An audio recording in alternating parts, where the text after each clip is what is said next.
First speaker, Mrs. Bauer. Dankeschön. Kedves elnök asszony, kedves kollégák.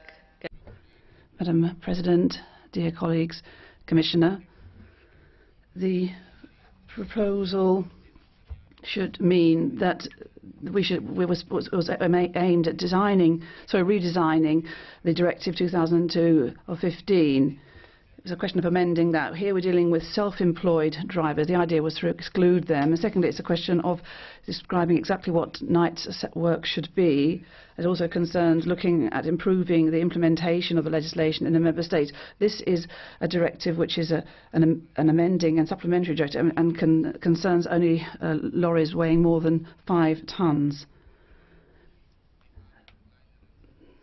We couldn't cover drivers of lighter vehicles with this proposal. The Employment Committee rejected this amendment of this directive. When it came to the preparation of the legislation, there were certain mistakes made, and perhaps the members could have, MEPs could have influenced that. Experts believe that were this proposal from the Commission to be rejected,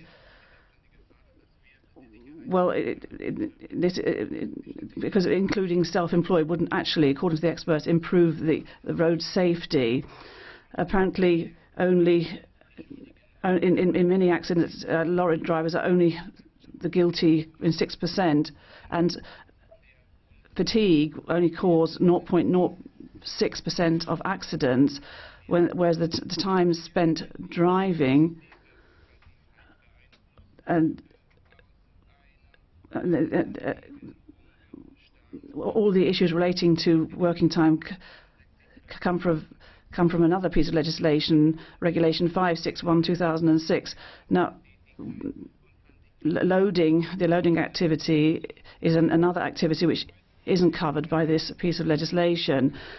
Another point, the trade unions believe that self-employed workers without the regulation could work 86 hours a week, but the regulation deals very precisely with how long one can drive. Over two weeks, that's 45 hours per week, but per week you wouldn't be allowed to drive more than 56 hours. There's a tachograph which measures all this, and so 86 hours as a working time is a presumption which isn't supported by any statistical data. And the third point I wanted to make is that the proposal from the Commission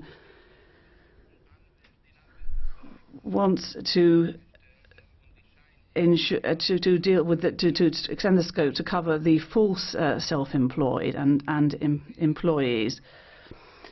And I think regulation of working time is important for the protection of rights of workers. But when it comes to a self-employed worker, the employer and the employee is the same person, and I don't think you people should be protected from themselves necessarily. And the fourth point is once the arguments are over, you get to the real reason behind this, social dumping. People should not be led astray here. Obviously, self-employed drivers can be uncomfortable rivals and competitors, as can the drivers from the new member states.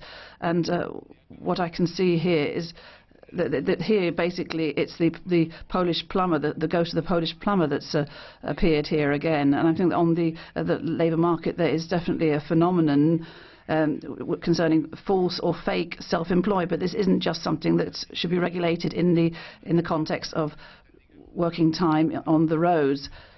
This is a European problem, this problem of the false self-employed. It's a European issue and it has to be dealt with, and this was made clear in the amendments.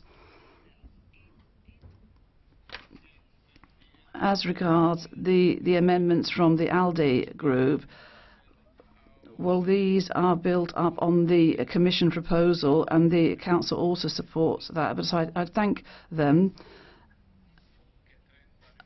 for their amendments, and we're going to vote on them separately. And one further sentence, if you don't mind. Our compromise amendment means that a member state can extend scope to self-employed workers. Now, on behalf of the Commission, Vice President Sim Kallas has the floor.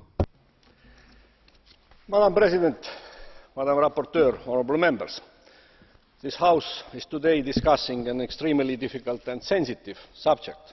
The question is whether